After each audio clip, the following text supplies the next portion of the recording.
أحمده سبحانه وأشكره على آلائه ونعمائه وأشهد أن لا إله إلا الله وحده لا شريك له وأشهد أن سيدنا ونبينا محمدًا عبد الله ورسوله صلى الله تعالى عليه وعلى آله وأصحابه ومن اهتدى بهديه واستنى بسنته إلى يوم الدين. أما بعد، فيقول الله سبحانه وتعالى في محكم كتابه: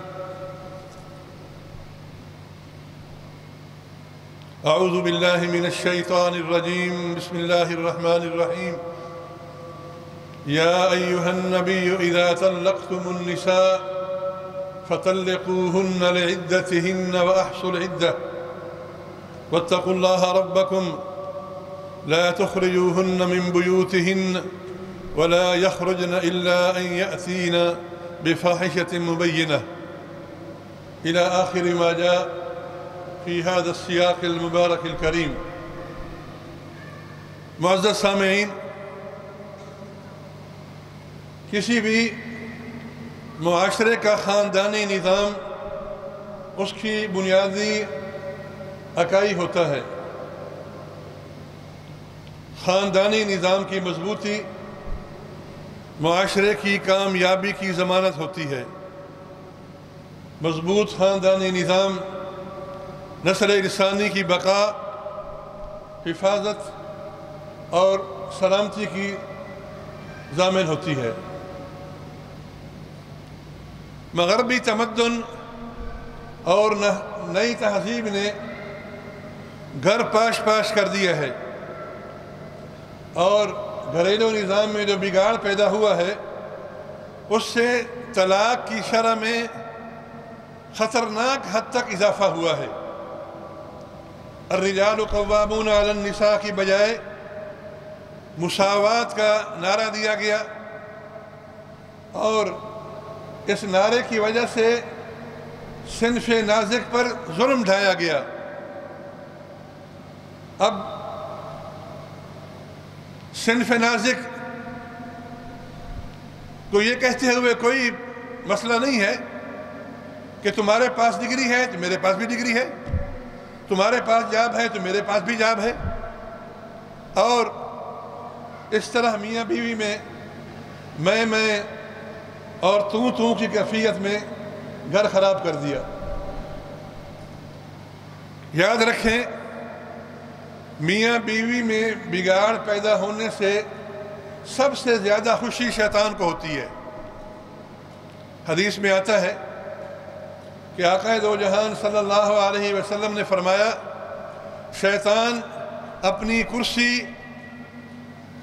پانی پہ رکھتا ہے، پانی پہ بچھاتا ہے، اور اپنے چیلوں کو بھیجتا ہے، جاؤ اور لوگوں کو گمراہ کرو.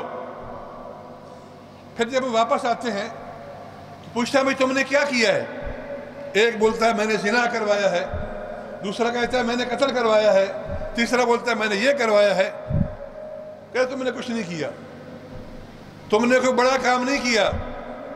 پھر ایک چیلا آگے بڑھتا ہے، وہ کہتا ہے کہ میں نے میاں بیوی میں طلاق کرا دی ہے.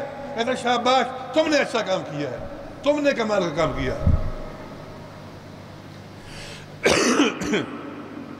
کیونکہ ایک گھر کا خراب ہونا، ایک گھر کا برباد ہونا ملک کی بربادی ہے. تو وہ اس چیلے کو شاباش دیتا ہے، قریب کرتا ہے، حدیث میں آ کے سینے سے لگاتا ہے کہ تم نے اچھا کام کیا ہے، انہوں نے کوئی کام نہیں کیا. معزز سامعین، سب سے پہلے طلاق میں یا طلاق کی شرح میں اضافہ اور اس کی وجوہات اور اس کی اسباب پر تھوڑی سی روشنی ڈال دی جائے. پہلا سبب تو یہ ہے کہ ہمارے معاشرے میں تربیت کی کمی ہے. سچی بات تو یہ ہے کہ ہمارے معاشرے میں تربیت نام کی چیز ہی کوئی نہیں ہے. بیٹا جوان ہو گیا، جاب لگ گئی، دکان کھول دی، کاروبار شروع ہو گیا، اب شادی کر دو اس کی. اسے کچھ بتاؤ تو صحیح کہ رشتوں کا کوئی تقدس ہوتا ہے، کوئی حقوق ہوتے ہیں، کوئی ذمہ داری ہوتی، کچھ بھی نہیں ہے. بس بڑا ہو گیا، نوکری مل گئی، کاروبار شروع کر دیا، اب شادی کر دو. اب چھوٹی چھوٹی باتوں پر جھگڑا، اختلاف، جس کی عام طور پر نہایت طلاق پر ہوتی ہے. کیوں؟ کوئی تربیت ہی نہیں ہے، کوئی رشتہ داری کا تقدس ہی نہیں ہے، صلہ رحمی کے بارے میں پتہ ہی نہیں ہے، بیوی کے حقوق کیا ہیں پتہ ہی نہیں ہے. اسی طرح دوسری وجہ یہ ہے کہ ہمارے معاشرے میں انا پرستی، ہٹ دھرمی اور غیر لچکدار رویہ عام ہے. کوئی بھی فریق اپنی بات سے ہٹنے کے لیے تیار نہیں ہے، نہ میاں نہ بیوی، بلکہ اپنے آپ کو اپنے رویے سے ہٹنے کو کمزوری سمجھتے ہیں، جس کی نتیجہ طلاق کی شکل میں آتا ہے. اسی طرح طلاق کے اسباب میں سے ایک سبب یہ بھی ہے کہ غیر حقیقی توقعات اور امیدوں کا رکھنا. بسا اوقات زیادہ امیدیں رکھنا، زیادہ توقعات رکھنا اور پھر ان توقعات کا پورا نہ ہونا، اس سے تعلقات بگڑ جاتے ہیں، خراب ہو جاتے ہیں، اور ایک تناؤ کی کیفیت پیدا ہو جاتی ہے جو آخر میں طلاق کی صورت اختیار کر لیتی ہے. اسی طرح طلاق کے اسباب میں سے ماں باپ کی بے جا مداخلت ہے. ہمارے ہاں عمومی طور پر لڑکے والے لڑکی اور اس کے خاندان کو کمزور سمجھتے ہیں، اپنے آپ کو اعلیٰ سمجھتے ہیں، جس کی وجہ سے ساس اور بیوی کا اچھا تعلق یہ ایک معجزہ ہی ہوتا ہے، وگرنہ عام طور پر ان میں اختلاف، جھگڑا، لڑائی، جس کی آخر اللہ نہ کرے عام طور پر طلاق پر ہوتی ہے. ایک سبب یہ ہے ہمارے معاشرے میں عام طور پر دین سے دوری ہے، بیزاری ہے، جو طلاق کی بڑی وجہ ہے. آج کل مادہ پرستی کا عروج ہے، دینی تعلیمات کو عملی زندگی میں ان کا کوئی مقام نہیں ہے. ہمارے ہاں یہ عورت کی ذمہ داری ہے کہ وہ گھر کے کام کاج کرے، جو گھر کی ضروریات ہے، جو کام کاج ہے وہ پورا کرے. اگر وہ اپنے حقوق کے بارے میں جو اس کو اسلام نے دیے ہیں ان کے بارے میں بات کرے تو لڑائی، جھگڑا، اختلاف، مار پیٹ، یہاں تک کہ بات طلاق تک پہنچ جاتی ہے. اسی طرح طلاق کے اسباب میں سے غربت اور بے روزگاری بھی ہے. ملک میں طلاق کی شرح میں اضافے کا ایک بڑا سبب یہ بھی ہے. غربت، بے روزگاری انسانی نفسیات پر بے پناہ اثر چھوڑتی ہے اور انسان ڈپریشن، پریشانی، بے چینی اور بے یار و مددگار کے احساس میں گر جاتا ہے. میرا کوئی خیال کرنے والا نہیں ہے، کسی کو میری پرواہ نہیں ہے، وغیرہ وغیرہ، اور جس کے باعث گھر میں لڑائی جھگڑا، ناچاکی معمول بن جاتے ہیں. ایسی کیفیت میں مرد عورت پر ہاتھ اٹھاتا ہے اور وہ اس کے نان نفقہ کو اس کو دینے میں ناکامیاب رہتا ہے، جس کی آخر طلاق ہوتی ہے. اسی طرح میڈیا کا کردار ہمارے ہاں معاشرے میں سب سے زیادہ منفی اور غیر تعمیری کردار میڈیا کا ہے. میڈیا ذہن سازی کرتا ہے اور اپنے ڈراموں میں گھر سے بھاگنا، محبت کی شادی، رشتوں کا عدم احترام اور ناجائز تعلقات کو دکھاتا ہے، اور ان کی وجہ سے جو ناپختہ ذہن ہوتے ہیں وہ بے انتہا متاثر ہوتے ہیں اور وہی کچھ کرنا چاہتے ہیں جو دیکھا تھا. اور ان کو روکا جائے، منع کیا جائے تو بات لڑائی جھگڑا اور بات لڑائی جھگڑا پر پہنچ جاتی ہے، جو آخر میں طلاق کی شکل اختیار کر لیتی ہے. معزز سامعین، اسی طرح غصہ، عدم برداشت میاں میں ہو یا بیوی میں ہو، معمولی سی بات پہ اختلاف، جھگڑا جو عام طور پر لڑائی میں تبدیل ہو جاتا ہے، اور چھوٹی سی نوک جھوک بھی طلاق پر، اس کی وجہ سے بھی طلاق کی نوبت آ جاتی ہے۔ حالانکہ دونوں میاں بیوی کو چاہیے ایک دوسرے کو برداشت کرنے کی عادت ڈالیں، صبر کریں۔ خاص کر شوہر پر یہ زیادہ ذمہ داری آتی ہے کہ وہ نرمی سے، محبت سے بیوی کا خیال رکھے اور اپنی گفتگو میں، اپنے معاملات میں نرمی کو اختیار کرے۔ اللہ تعالیٰ فرماتے ہیں وَعَاشِرُوهُنَّ بِالْمَعْرُوفِ، عورتوں کو ساتھ عشرت کرو، معاملہ کرو معروف کے ساتھ، محبت کے ساتھ، آسانی کے ساتھ۔ اور فرمایا لا يفرق مؤمن مؤمنة ان کرہ منہا خلقا رضی منہا آخر، کسی مرد کو یہ نہیں چاہیے کہ اپنی خاتون یا بیوی کے سامنے اس کے بارے میں ناپسندیدگی کا اظہار کرے۔ اگر اس میں کوئی ایسا عیب ہے، خرابی ہے، تو یہ مت بھولے اس کے بدلے میں اس میں بھلائیاں بھی ہیں، خوبیاں بھی ہیں، بہتریاں بھی ہیں۔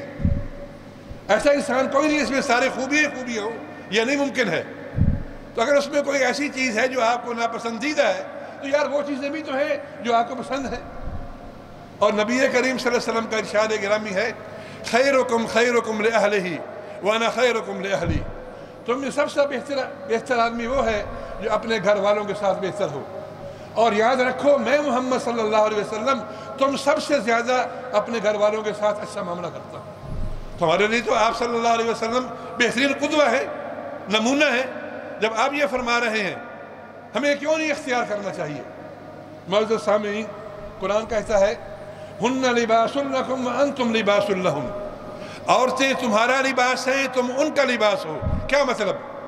مطلب یہ ہے کہ جس طرح لباس عیبوں کو چھپاتا ہے، اسی طرح میاں بیوی ہر ایک اپنے کمال خلق کی وجہ سے اپنے ساتھی کے عیبوں کو چھپائے، اس کے عیبوں کو ظاہر نہ کرے، ان پہ صبر کرے۔ عورت اپنی زبان پہ کنٹرول کرے اور شوہر اپنے ہاتھ پہ کنٹرول کرے، اور گھر تو آباد ہوتے ہیں کچھ صبر کر کے، کچھ برداشت کر کے، اور بہت کچھ نظر انداز کر کے۔ معزز سامعین، اسلام یہ چاہتا ہے کہ میاں بیوی کا تعلق حسن اخلاق، اچھے معاملات اور محبت و پیار کے ساتھ دائم و قائم رہے، اور یہ تعلق کبھی نہ ٹوٹے، کیونکہ اس کے ٹوٹنے سے وہ بربادی اور خرابی آتی ہے جس کا اثر صرف خاندان پر نہیں بلکہ پورے ملک اور قوم پر پڑتا ہے۔ اللہ تعالیٰ نے خاندانی نظام کی سلامتی کے لیے، حفاظت کے لیے قرآن میں کئی صورتیں اتاری ہیں، جیسے سورۃ بقرہ، سورۃ نساء، سورۃ نور، سورۃ احزاب اور سورۃ طلاق۔ ان تمام صورتوں میں اللہ نے خاندانی نظام کی حفاظت کے لیے، سلامتی کے لیے، اس کو باقی اور قائم دائم رکھنے کے لیے احکام بیان فرمائے ہیں۔ معزز سامعین، اسلام نے ایسی بنیادیں فراہم کی ہیں کہ ان کو اختیار کر کے خاندانی نظام کو محفوظ کیا جا سکتا ہے، خاندانی نظام کو سلامت رکھا جا سکتا ہے، اور اس کو قائم رکھنے میں یہ بنیادیں بہترین معاون ثابت ہوتی ہیں۔ نکاح سے پہلے کے بارے میں فرمایا تنکح المرأة لأربع لمالها وجمالها وحسبها ودینها۔ عام طور پر جو آدمی کسی عورت سے نکاح کرنے کا پروگرام بناتا ہے، اس کی وجہ یہ ہوتی ہے یا اس عورت کا مال ہے، یا اس کا جمال خوبصورتی ہے، یا اس کا حسب و نسب خاندان ہے، اور یا اس کا دین ہے۔ یہ چار چیزیں عام طور پر لوگ دیکھتے ہیں، اور آگے آپ نے فرمایا صلی اللہ علیہ وسلم نے اس کے دین کو دیکھنا، تربت یدا کا، دین کو مقدم رکھنا۔ اگر دین نہیں، مال ہے، خوبصورتی ہے، حسب نسب ہے، نہیں، دین کو مقدم رکھنا۔ اگر دین کو مقدم رکھو گے تو دین تمام عیوب اور تمام خرابیوں پر پردہ ڈال دے گا. اگر دین ہی نہیں ہے، اخلاقیات ہی نہیں ہے. اور دوسری حدیث میں فرمایا اذا اتاکم من ترضون دینہ وخلقہ فزوجوہ، اگر تمہارے پاس کوئی نوجوان نکاح کا پیغام لے کر آئے جس کا دین بھی بہتر ہے، اخلاقیات بھی اس کے اچھے ہیں، تو نکاح کر دو. وَإِن لَمْ تَفْعَلُوا تَكُنْ فِتْنَةٌ فِي الْأَرْضِ وَفَسَادٌ كَبِيرٌ، اگر تم نے ایسا نہ کیا تو زمین میں فتنہ ہوگا، خرابی ہوگی، فساد ہوگا. سب سے پہلے دین ہے. جس طرح میں نے کہا دین تمام عیوب کو چھپا لیتا ہے، لیکن جمال ہے دین نہیں ہے، کیا ہوگا؟ مال ہے دین نہیں ہے، کیا ہوگا؟ حسب و نسب ہے دین نہیں ہے، کیا ہوگا؟ یہ تو اسلام نے نکاح کرنے سے پہلے کی بنیادیں بتائی ہیں. ابھی نکاح ہوا نہیں ہے، ابھی نکاح کرنا ہے. بھئی اس کا دین دیکھو، اخلاق دیکھو، مروت دیکھو، معاملات دیکھو. اگر وہ ان چیزوں میں کامیاب ہے تو باقی چیزیں اللہ کے فضل و کرم سے ان کا حصول آسان ہو جائے گا. اسی طرح شادی کے بعد بھی شریعت نے کچھ بنیادیں دی ہیں جو اس پروگرام کو، اس نکاح کو کامیابی کے لیے ضمانت ہے. مثلا پہلی بات صبر کرنا. ابھی میں نے بیان کیا، قرآن نے کہا ہے کہ شوہر صبر کریں، ان کی زیادہ ذمہ داری ہے. عاشروہن بالمعروف، عورتوں کے ساتھ اچھا معاملہ کرو. یہ نہیں کہ جب شوہر گھر میں آئے تو ایمرجنسی لگ جائے، بولنا منع، نکلنا منع. یہ کیا ہے؟ یہ کیا زندگی ہے؟ آپ صلی اللہ علیہ وسلم گھر میں تشریف لاتے، گھر میں خوشی پیدا ہوتی، محبت سے پیش آتے، گھر والوں کی مدد فرماتے، ان کے ساتھ کام میں معاملت فرماتے. اور ہمارے ہاں بعد جب گھر میں آتے ہیں تو بھائی بس والد صاحب آ گئے ہیں، اب کوئی بات نہیں کرنی، بولنا نہیں ہے، یہ نہیں کرنا، وہ یہ کیا ہے؟ یہ کیا زندگی ہے؟ تو پہلی بات صبر. دوسری بات افہام و تفہیم. کیا مطلب؟ ایک دوسرے کی مدد کرنا، اس کا خیال کرنا. آپ صلی اللہ علیہ وسلم گھر میں آتے، کان فی محنت اہلہ، حدیث میں آتا ہے گھر والوں کے کام کاج میں لگ جاتے، ان کی خدمت کرتے، اپنا جوتا خود ٹھیک کر لیتے، ضرورت کی چیزیں اپنی خود کر لیتے. اس طرح گھر آباد ہوتے ہیں. اسی طرح اگلا پوائنٹ ہے تسامح، ایک دوسرے کو معاف کرنا، ایک دوسرے کی غلطیوں پر پردہ ڈالنا. میں نے ابھی کہا نا کہ کچھ صبر کر کے، کچھ برداشت کر کے اور بہت کچھ نظر انداز کر کے تب زندگی گزرتی ہے. اسی طرح ثقہ، ایک دوسرے پر اعتماد کرنا، شک نہ کرنا، ہر بات میں شک، ہر بات میں استغفر اللہ. یہ کیا زندگی ہے؟ فون کہاں ہو رہا تھا، بات کہاں ہو رہی تھی، یہ کیا ہے؟ بھائی اپنے آپ کو صاف رکھو، باقی جو شریعت نے آپ کو احکام دی ہیں ان کے مطابق عمل کرو.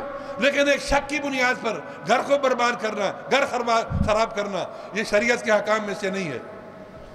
اسی طرح عجیب بات ہے، شریعت نے کیا عجیب بات کہی ہے، اپنی بیوی سے اظہار محبت کرنا. مجھے بتائیں ہم میں کون ہے جو یہ کہنے کی جرت کرے کہ مجھے بیوی سے محبت ہے؟ لوگ یار یہ کیا کہہ رہا ہے؟ یہ بات کہنے کی ہے بھلا، مجھے بیوی سے محبت ہے؟ نبی کریم صلی اللہ علیہ وسلم سے پوچھا گیا سب سے زیادہ آپ کو محبت کس سے ہے؟ فرمایا عائشہ سے ہے. آپ کی بیوی ہے نا؟ فرمایا مجھے سب سے زیادہ محبت عائشہ سے ہے. نبی فرما رہے ہیں. ہمارے ہاں تو ہم تو یہ بات، یہ کلمہ عورت کو سنانا نہیں چاہتے. کیوں بھائی؟ وہ تو اس کے تو نخرے ہو جائیں گے، پھر وہ تو کچھ اور بن جائے گی. اس پہ دباؤ رکھو، یہ مت کہو میں تم سے محبت کرتا ہوں. کیا ہے یار یہ؟ ارے محبت سے گھر آباد ہوتے ہیں، نرمی سے، معاف کرنے سے، اعتماد کرنے سے. اور آخری بات حسن خلق، اچھا معاملہ کرنا، اچھا خلق کرنا، نرمی سے پیش آنا. آپ نے فرمایا، میں نے ابھی حدیث پڑھی تھی، خیرکم خیرکم لأہلہ وانا خیرکم لأہلی، تم میں سب سے بہتر وہ ہے جو اپنے گھر والوں کے ساتھ بہتر ہو، اور میں محمد صلی اللہ علیہ وسلم اپنے گھر والوں کے ساتھ سب سے بہتر ہوں. تو یہ ہمارے لیے ہے بھائی، ہمیں تعلیم دی جا رہی ہے، ہمیں سکھایا جا رہا ہے کہ ہم بھی انہیں پہ عمل کریں.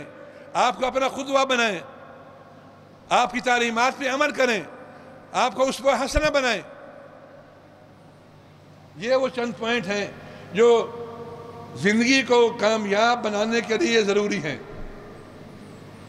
لیکن اللہ نہ کرے اگر ان تمام بنیادوں کے باوجود ایسے حالات پیدا ہو جائیں کہ کنٹرول سے باہر ہو جائیں اور فریقین کا آپس میں مل کے رہنا عذاب بن جائے، مصیبت بن جائے، ایسے حالات ہو گئے ہیں کہ اب لگتا ہے کہ آگے ہم نہیں چل سکتے، اگر اللہ نہ کرے ایسی کیفیت پیدا ہو جائے تو اسلام نے ایسی کیفیت کے بعد طلاق کے لیے گنجائش چھوڑی ہے۔ ابغض الحلال الی اللہ الطلاق، فرمایا حلال چیزوں میں سے اللہ کے ہاں سب سے جو چیز ناپسندیدہ ہے وہ طلاق ہے، لیکن جائز ہے جب ضرورت پڑ جائے، جب کوئی اور راستہ نہ نکلے، جب کوئی اور حل نہ نکلے تو جائز ہے۔ لیکن اس کے باوجود طلاق کے لیے بھی شریعت نے اوپن ہینڈ نہیں دے دیا، اس سے پہلے کچھ سٹیپ دیے ہیں، کوئی چیزیں دی ہیں، پہلے وہ اختیار کر کے دیکھو، ممکن ہے معاملہ ٹھیک ہو جائے، طلاق کی نوبت نہ آئے۔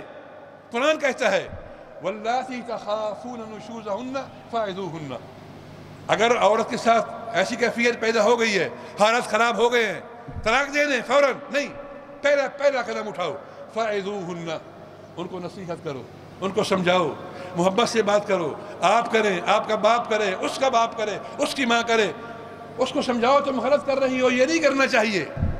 اگر یہ نصیحت کام کر جائے الحمدللہ مسئلہ حل ہو گیا، اگر نہ کرے وَاهْجُرُوهُنَّ فِي الْمَضَاجِعِ، دوسرا سٹیپ، اگر پہلے سٹیپ سے کام نہیں چلا، دوسرا یہ ہے کہ ان سے گفتگو کرنا، بات کرنا 3 دن کے لیے بند کر دو، بات نہ کرو، اور شرعی تعلقات بھی قائم کرنا روک دو۔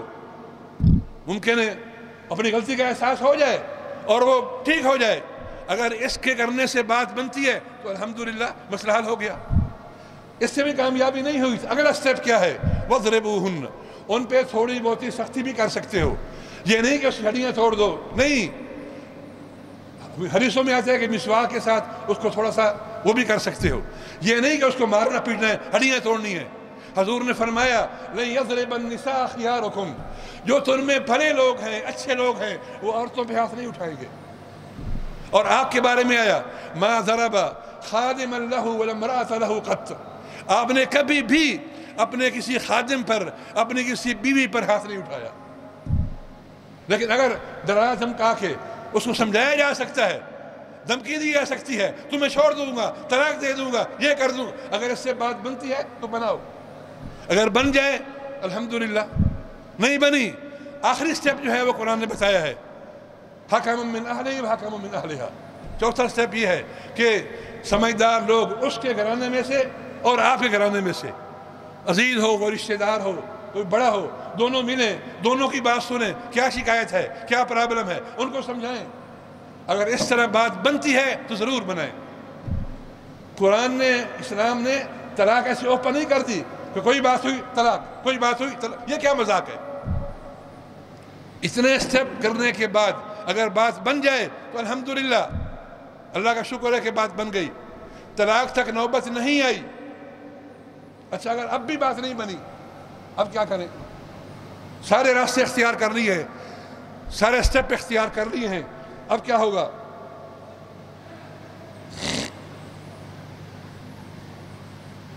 اگر ان 4 سٹیپ استعمال کرنے سے مسئلہ حل نہیں ہوا تو اب شریعت نے طلاق کی اجازت دی ہے، مگر کیسے؟ ہماری جہالت کا یہ حال ہے، دین سے دوری کا یہ حال ہے، اسلامی تعلیمات سے ناواقفیت کا یہ حال ہے، ہمیں پتہ نہیں طلاق دینی کیسے ہے۔ بم مارا 3 طلاقوں کا اور گھر برباد کر دیا، بس، اس سے کم تو ہے ہی نہیں، ہم 3 سے کم جانتے ہی نہیں ہیں۔ مجھے ایک بات یاد آ رہی ہے، اللہ کرے غلط ہو، جس زمانے 9/11 کا واقعہ پیش آیا، میرا ایک دوست ہے اسلام آباد میں، اس نے امریکی عورت سے شادی کر رکھی ہے امریکہ میں، وہ پاکستان آیا ہوا تھا۔ جب یہ مسئلہ لمبا ہو گیا اور اس کو جانے سے روک دیا گیا تو اس نے کہا یار میری بیوی وہاں ایسے بھی شادی بیٹھی ہے، اس کو طلاق بھیج دوں تاکہ وہ جو ہے کہیں اور شادی کر لے، اس کا کیا قصور ہے؟ تو وہ کہتا ہے جی میں کچہری گیا، میں نے وکیلوں سے کہا کہ مجھے پرفارما دیں، میں نے طلاق دینی ہے بیوی کو. مجھے پرفارما دی، اس پہ لکھا ہوا تھا جو یعنی تقریباً یہ لکھا ہوا تھا کہ میں بیوی سے بڑا تنگ ہوں، مجھے بڑا اس نے عذاب دے رکھا ہے، میں 3 طلاقیں دیتا ہوں. اس نے کہا یار میں نے ایسی بات تو کوئی نہیں کہی کہ میں 3 طلاقیں دیتا ہوں، لیکن ہمارے پاس یہی پرفارما ہے. گویا کہ ایک کچہری میں، ایک عدالت میں یہی پرفارما چل رہا ہے کہ یار میں نے 3 طلاقیں نہیں دینی، میں نے 1 طلاق دینی ہے. کہتا پھر آپ اپنا پرفارما خود بنائیں. کہتے میں نے خود ڈیزائن کیا، خود مرتب کیا، میں نے خود بنایا. اگر یہ بات اللہ کرے غلط ہو، ٹھیک نہ ہو، اگر ہے تو کتنا بڑا عذاب ہے یہ. گویا کہ ہم یہ کہہ رہے ہیں کہ طلاق تو ہوتی 3 ہے، 1 تو ہوتی نہیں ہے. تو میں عرض یہ کہہ رہا طلاق دینی کیسے ہے. میں یہاں 2 باتیں کرتا ہوں، آپ میری بات کو ذرا سنیں توجہ سے. پہلی بات تو یہ یاد رکھیں، اگر طلاق دینے کا مطلب ہے کہ آپ نے عورت سے چھٹکارا حاصل کرنا ہے، اس سے تعلق ختم کرنا ہے، یہی طلاق اس لیے دیتے ہیں نا کہ تعلق ختم کرنا ہے، تو یہ بات تو 1 طلاق سے پوری ہو جاتی ہے. اگر چھٹکارا حاصل کرنا ہے، تعلق ختم کرنا ہے، تو یہ بات تو 1 طلاق سے پوری ہو جاتی ہے. تو آپ 1 طلاق دیں. اس سے فائدہ کیا ہوگا؟ اس سے فائدہ یہ ہوگا، اگر کل آپ اپنی بیوی کو لوٹانا چاہتے ہیں، آپ نے دیکھ لیا طلاق دے کر میرے بچے برباد ہو رہے ہیں، گھر خراب ہو رہا ہے، مجھے بیوی کو لوٹانا چاہیے، تو یاد رکھیں اس کی عدت کی مدت تک جو تقریباً 3 مہینے ہے، کم و بیش بھی ہو سکتی ہے، اس مدت میں آپ اس کو بغیر کسی مسئلے کے، بغیر کسی پرابلم کے، بغیر کسی عدالت جانے کے 1 کلمہ کہہ کے لوٹا سکتے ہیں. فلانا یا فلانی میں نے تمہیں لوٹا دیا ہے، طلاق ختم، وہ تمہاری بیوی بن گئی. کوئی مسئلہ نہیں ہے. صبح کو طلاق دی، شام کو گھر آئے، فلانا بیوی سے کہا میں نے تمہیں لوٹا لیا ہے، اب تمہاری بیوی بن گئی ہے. نہ کوئی حلالہ ہے، نہ کوئی اور عذاب ہے، نہ کوئی اور مصیبت ہے، کچھ بھی نہیں ہے. ایک بات. دوسری بات، ابھی جو میں نے آیت پڑھی ہے، قرآن نے کہا ہے لا تخرجوهن من بيوتهن ولا يخرجن. اگر تم نے طلاق دی ہے تو اپنی بیویوں کو گھروں سے مت نکالو، انہیں گھر میں رہنے دو عدت کی مدت تک. اور ولا يخرجن، اور نہ وہ خود نکلیں. نہ تم نکالو اے شوہرو، اور نہ تم خود نکلو، بیویوں کو فرمایا. اب مجھے یہ بتائیے، اگر کسی بندے نے صبح طلاق دی ہے، 1 طلاق دی ہے، اور وہ اپنے کام کو چلا گیا، بیوی کو پتہ ہے کہ قرآن کہتا ہے کہ نہ مجھے نکلنا ہے، نہ مجھے کوئی نکال سکتا، وہ گھر میں رہ گئی. شام کو آیا، اس کو احساس ہوا کہ میں نے غلط کیا ہے، اور کہہ دیا کہ میں نے تمہیں لوٹا لیا ہے. اب مجھے یہ بتائیے، کسی کو اس طرح کا پتہ چلا ہے؟ کسی کو نہیں پتہ چلا. کوئی بدنامی کوئی نہیں ہوئی، کوئی خرابی کوئی نہیں ہوئی. طلاق ہوئی، بیوی واپس آ گئی، گھر آباد ہو گیا، بات ختم ہو گئی. یہ دونوں باتیں قرآن سکھا رہا ہے. پہلی بات طلاق 1 دو، جس کو طلاق رجعی بولتے ہیں، 1 طلاق دو. دوسری بات، بیوی نہ گھر سے، اب ہمارے یہاں تو یہ ہوتا ہے نا کہ طلاق دی، اس نے پہلا قدم یہ اٹھانا ہے کہ گھر سے نکل جانا ہے. پہلا قدم گھر سے نکل جانا ہے. قرآن تو کہتا ہے کہ ایسا مت کرو، اور شوہرو تم بھی ایسا مت کرو کہ ان کو نکال لو. یعنی ایک ہی دن میں طلاق بھی ہوئی، مراجعہ بھی ہو گیا، کسی کو پتہ ہی کوئی نہیں، کوئی بدنامی کوئی نہیں، کوئی خرابی کوئی نہیں، اور مسئلہ تمام ہو گیا. ہمارے ہاں یہ نہیں ہے. ہمارے یہاں پہلی بات طلاق 3 ہوگی، 1 نہیں ہوگی. اور دوسری بات، عورت جو پہلا قدم اٹھائے گی وہ گھر سے نکل جائے گی، تاکہ بدنامی، خرابی، ذلت، رسوائی اس کے سر پڑ جائے. اور جو اسلام نے بتایا ہے اس میں طلاق بھی ختم ہو گئی. ختم کا معنی یہ ہے کہ طلاق ابھی آپ اس کو لوٹا سکتے ہیں. طلاق تو ہو گئی، یعنی 1 طلاق آپ کے ذمے پڑ گئی. جو 3 طلاقیں اسلام نے آپ کو دی تھیں ان میں سے 1 ختم ہو گئی، باقی 2 آپ کے پاس ہیں، یہ معنی ہے. لیکن آپ اس کو لوٹا سکتے ہیں کسی چیز کے بغیر، حلالہ کے بغیر، کسی چیز کے بغیر لوٹا سکتے ہیں. اگر 2 طلاقیں ہیں پھر بھی لوٹا سکتے ہیں. اگر تیسری ہو گئی تو دروازہ بند ہو گیا، اب راستہ کوئی نہیں ہے. اور ہمارے ہاں ماشاءاللہ طلاقیں ہیں ہی 3، پہلی دوسری ہے ہی کوئی نہیں. تو یہ طریقہ اسلام کا ہے جو میں آپ سے گزارش کر رہا ہوں. اگر یہ طریقہ اختیار کیا جائے تو گھر بچ سکتے ہیں، ذلت رسوائی سے آدمی بچ سکتا ہے. یہاں پر بعض لوگ یہ سوال اٹھاتے ہیں، جی تو اسلام نے طلاق کا حق مرد کو کیوں دیا ہے؟ عورت کے پاس کیوں نہیں ہے؟ اٹھاتے ہیں سوال لوگ، عورت کو بھی ہونا چاہیے، جب ہمارا کانٹیکٹ جو نکاح کا ہے وہ دونوں کا ہے تو آپ کو بھی ہونا چاہیے، مجھے بھی ہونا چاہیے، ایسی بات نہیں ہے۔ مرد کو طلاق دینے کی اسلام میں دو وجہ ہیں۔ پہلی وجہ تو یہ ہے کہ مرد میں ضبط زیادہ ہوتا ہے، مرد جلدی متاثر نہیں ہوتا، برداشت کر لیتا ہے، اس کے مقابلے میں عورت کا ضبط کم ہوتا ہے، عورت جلدی متاثر ہوتی ہے، 1 منٹ میں رو رہی ہوگی 1 منٹ میں ہنس پڑے گی۔ آپ جانتے ہیں معاشرے میں گھر میں دیکھا ہے آپ نے، اور غصے میں آئے گی خود کو طلاق دے دے گی۔ اگر اس کو طلاق کا حق دے دیا جاتا تو غصے میں آ کے وہ خود کو طلاق دے دیتی، اور کیا پتہ دن میں کسی مرتبہ دے بیٹھتی، اللہ نہ کرے۔ یہ ضابطہ کوئی نہیں ہے، لیکن غالب حال یہی ہے کہ عورت جلدی متاثر ہوتی ہے مرد کی نسبت۔ یہ پہلی بات ہے جس کی وجہ سے طلاق کا حق مرد کو دیا گیا ہے، عورت کو نہیں دیا گیا۔ اور دوسری وجہ اس میں یہ ہے کہ طلاق کے بعد عورت کے کوئی مالی حقوق ہیں جو مرد نے دینے ہوتے ہیں، تو مرد طلاق دینے سے پہلے سوچے گا اگر میں نے طلاق دی تو میرے نفقہ بھی دینا ہے، خرچہ بھی دینا ہے، سب کا مہر بھی دینا ہے، یہ بھی دینا ہے، وہ بھی، تو وہ سوچے گا یار میرے پاس تو پیسے نہیں ہیں، یار میں رک جاؤں ابھی طلاق نہیں دوں۔ یہ مالی حقوق اس کو طلاق دینے سے روکیں گے، کیونکہ مجھ پر تو ذمہ داری عائد ہو جائے گی، مجھے یہ دینا پڑے گا، مجھے یہ دینا پڑے گا، تو لہٰذا اچھا ہے کہ ابھی خاموشی اختیار کرو۔ یہ دو وجوہات ہیں جن کی بنیاد بنا کر اسلام نے یہ حق مرد کو دیا ہے، عورت کو نہیں دیا۔ معزز سامعین، لیکن اسلام نے عورت کو عاجز نہیں کر دیا، لاچار نہیں کر دیا، مجبور نہیں کر دیا۔ اگر اس کو کوئی پرابلم ہو تو اس کے لیے خلا کا راستہ موجود ہے، اس کے لیے قاضی کے پاس جا کر فسخ نکاح کا راستہ موجود ہے، وہ مطالبہ کر سکتی ہے میرا شوہر جو ہے مجھے نفقہ نہیں دیتا، خرچہ نہیں دیتا، کیوں نہیں دیتا؟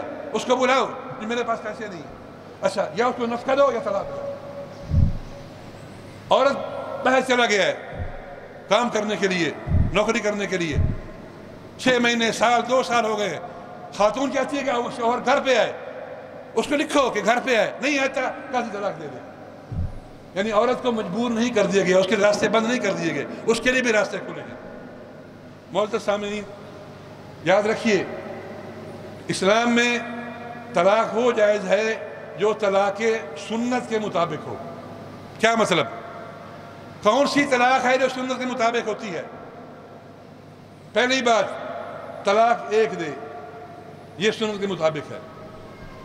دوسری بات، جب طلاق دے تو عورت پاک ہو، مطلب خون کی حالت میں نہ ہو۔ تیسری بات، اس پاکی میں شرعی تعلقات قائم نہ کیا ہو۔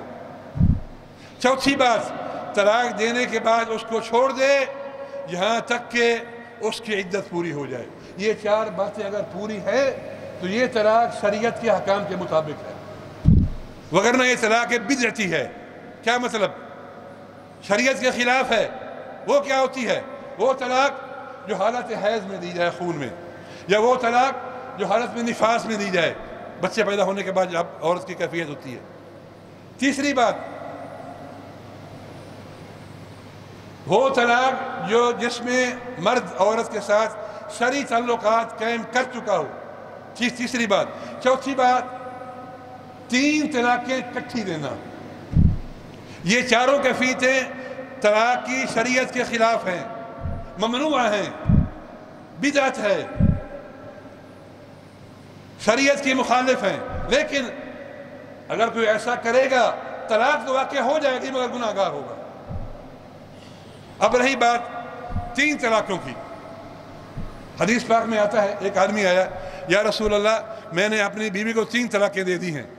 آپ غصے ہو گئے، فرمایا ایلعب بکتاب اللہ وانا بین اظہرکم، ارے تم اللہ کے قرآن کے ساتھ مذاق کرتے ہو اور میں نبی موجود ہوں تمہارے درمیان میں۔ آپ نے اس کام کو قرآن کے ساتھ مذاق سے تعبیر فرمایا، جو قرآن یہ کہتا ہے کہ طلاق یہ غلط ہے، یہ طریقہ ٹھیک نہیں ہے۔ فرمایا کہ تم اللہ کے قرآن کے ساتھ مذاق اڑاتے ہو، کھلونا کرتے ہو، حالانکہ میں نبی موجود ہوں۔ ابن عباس رضی اللہ تعالیٰ عنہ کے پاس ایک آدمی آیا کہ میں نے بیوی کو 3 طلاقیں دے دی ہیں۔ آپ خاموش ہو گئے۔ اس نے پھر کہا پھر خاموش ہو گئے. اس نے پھر کہا, فرمایا ایاتی احدکم فیرکب الحموقہ ثم یقول ابن عباس ابن عباس, ارے بیوقوف آدمی, تم حماقت والا کام کرتے ہو, حماقت والا کام کرتے ہو, اور پھر کہتے ہو کہ ابن عباس مجھے پکارتے ہو. اللہ تعالیٰ فرماتے ہیں وَمَن يَتَّقِ اللَّهَ يَجْعَل لَّهُ مَخْرَجًا, جو اللہ سے ڈرے گا اللہ اس کے لیے کوئی نہ کوئی راستہ نکال دے گا. وَأَنْتَ لَمْ تَتَّقِ اللَّهَ, اور تم نے اپنے اس عمل میں اللہ سے نہیں ڈرے ہو, لہذا میرے پاس تمہارے لیے کوئی راستہ نہیں ہے. عَصَيْتَ رَبَّكَ وَبَانَتْ مِنْكَ امْرَأَتُكَ, تم نے اللہ کی نافرمانی کی اور تمہاری بیوی تم پہ حرام ہو گئی. قصہ ختم, تمام ہو گیا. تو میرے بھائیوں, 3 طلاقیں دینا صریحتاً قرآن کی حدیث کی خلاف ورزی ہے. میں نے پہلے کہا ہے, اگر طلاق دینے کا مطلب عورت کو اپنے پہ حرام کرنا ہے, تعلق ختم کرنا ہے, وہ تو ایک سے ہو جاتا ہے. 3 دے کے اپنے اوپر دروازہ کیوں بند کرتے ہو, اور بعد میں پھر پھرتے ہو فتوے لینے کے لیے, جی اب کیا کریں, کوئی راستہ بتاؤ.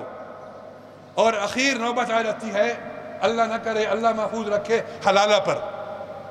اور اس پر بھی گفتگو کے لیے ایک پورا لیکچر چاہیے. جو ہمارے ہاں آج کل حلالہ کے نام سے زنا کے سینٹر کھلے ہوئے ہیں. اللہ تعالی ہم کو ہمارے معاشرے کو محفوظ فرمائے. معزز سامعین, جس طرح اسلام نے مرد کو عورت پر ظلم کرنے سے منع فرمایا ہے, اسی طرح اسلام نے عورت کو بھی یہی فرمایا ہے کہ کسی کے چکر میں آ کر اپنا گھر برباد نہ کرنا. حدیث پاک میں آتا ہے کہ آقا صلی اللہ علیہ وسلم نے فرمایا ايما امرأة سالت طلاقها من زوجها من غیر ما بأس فحرام علیہا رائحۃ الجنہ. اگر کوئی خاتون کسی بغیر معقول وجہ کے, کسی کے اس پر اثر انداز ہونے کی وجہ سے, کسی نے اس کو بیوقوف بنانے کی وجہ سے اپنے شوہر سے طلاق مانگتی ہے, کوئی معقول وجہ نہیں ہے, گھر برباد کرنا چاہتی ہے, تو آپ نے فرمایا حرام علیہا رائحۃ الجنہ, اس پر جنت کی خوشبو حرام ہے. جس طرح مرد کو فرمایا کہ وہ اپنے معاشرے کو, اپنے خاندان کو, اپنے گھر کو آباد رکھے اور خراب ہونے سے بچائے, عورت کو بھی یہی فرمایا تم بھی خیال رکھو. اگر ہم ان چیزوں پہ عمل کریں تو کوئی وجہ نہیں کہ ہمارے ہاں یہ جو انارکی پھیلی ہوئی ہے, جو گھر برباد ہو رہے ہیں, اس سے ہم نہ بچ سکیں. اللہ تبارک و تعالی ہمیں ان تمام چیزوں سے محفوظ فرمائے. وآخر دعوانا الحمد للہ احمدہ سبحانہ واشکرہ علی آلائہ ونعمائہ واشہد ان لا الہ الا اللہ وحدہ لا شریک لہ الہ الاولین والآخرین واشہد ان سیدنا ونبینا محمدا عبد اللہ ورسولہ سید الاولین والآخرین صلی اللہ تعالی علیہ وعلى آلہ واصحابہ ومن اہتدى بہدیہ واستنى بسنته الى یوم الدین. اما بعد, عباد اللہ اتقوا ربكم واطيعوه واخلصوا له العبادة ووحدوه. ثم اعلموا يا عباد الله أن الله تبارك وتعالى يقول في محكم كتابه أعوذ بالله من الشيطان الرجيم الطلاق مرتان فإمساك بمعروف أو تسريح بإحسان إلى آخر ما جاء في هذا السياق المبارك الكريم. إخوة الإيمان, الإسلام قد اعتنى بالأسرة أتم العناية وأكملها منذ تكوينها, فوضع الأسس والقواعد والتشريعات والآداب التي يعتلي عليها هذا البناء الشامخ القوي الذي لا يهتز أمام رياح المشاكل وعواصف الأزمات, وأنزل في أحكامها سورا وآيات تتلى إلى يوم القيامة مثل سورة البقرة والنساء والنور والأحزاب والطلاق وغيرها. وجعل الدين هو الأساس في اختيار شريك أو شريكة الحياة. قال صلى الله عليه وسلم تنكح المرأة لأربع: لمالها وجمالها وحسبها ودينها فاظفر بذات الدين تربت يداك. وقال لأهل الفتاة إذا أتاكم من ترضون دينه وخلقه فزوجوه وإن لم تفعلوا تكن فتنة في الأرض وفساد كبير. إخوة الإيمان, وبهذا حرص الإسلام على الحفاظ على كيان الأسرة وسلامتها وشرع طرقا هدية لحل ما يثور بين الزوجين من نزاع، ورغب الأزواج في الصبر وتحمل خلق الزوجة، فقال سبحانه وتعالى: وعاشروهن بالمعروف. وقال صلى الله عليه وسلم: لا يفرق مؤمن مؤمنة إن كره منها خلقا رضي منها آخر، أو كما قال صلى الله عليه وسلم. إخوة الإيمان، إنه لا ينبغي ولا يجوز أن يلجأ إلى الطلاق لأول وهلة ولأهون الأسباب، كما يفعله بعض الجهلة الذين يقدمون عليه لطيش بين أو حماقة واضحة أو غضب ممقوت، فهذا كله خروج عن تعاليم الإسلام وموجب للإثم والمعصية والتعذيب والتعذير. إنما الطلاق تشريع استثنائي للضرورة أو عملية جراحية لا يقدم عليه إلا بعد استنفاذ جميع المعالجات. وينبغي على الزوج أن يسلك المراحل التي ذكرها القرآن قبل الزواج، عندما قال سبحانه وتعالى: واللاتي تخافون نشوزهن فعظوهن واهجروهن في المضاجع واضربوهن. وقال تعالى: وإن خفتم شقاق بينهما فبعثوا حكما من أهله وحكما من أهلها. ثم لا بد يا عباد الله، لا بد أن يكون الطلاق وفق ما جاءت به السنة، وهو أن يكون طلقة واحدة، وأن يكون في طهر ما مسها فيه، وأن يتركها حتى تنقضي عدتها.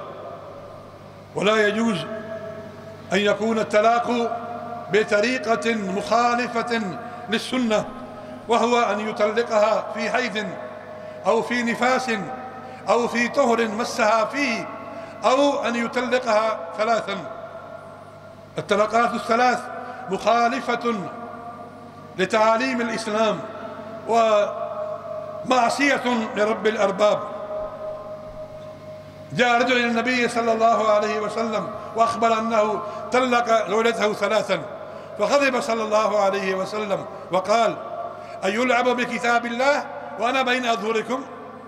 وعن ابن عباس رضي الله عنهما جاء رجل وقال إنه طلق زوجته ثلاثا، فقال ابن عباس: أيأتي أحدكم فيركب الأحموقة ثم يقول يا ابن عباس إن الله تعالى يقول: ومن يتق الله يجعل له مخرجا، وإنك لم تتق الله فلا أجد لك مخرجا، عصيت ربك وبانت منك امرأتك.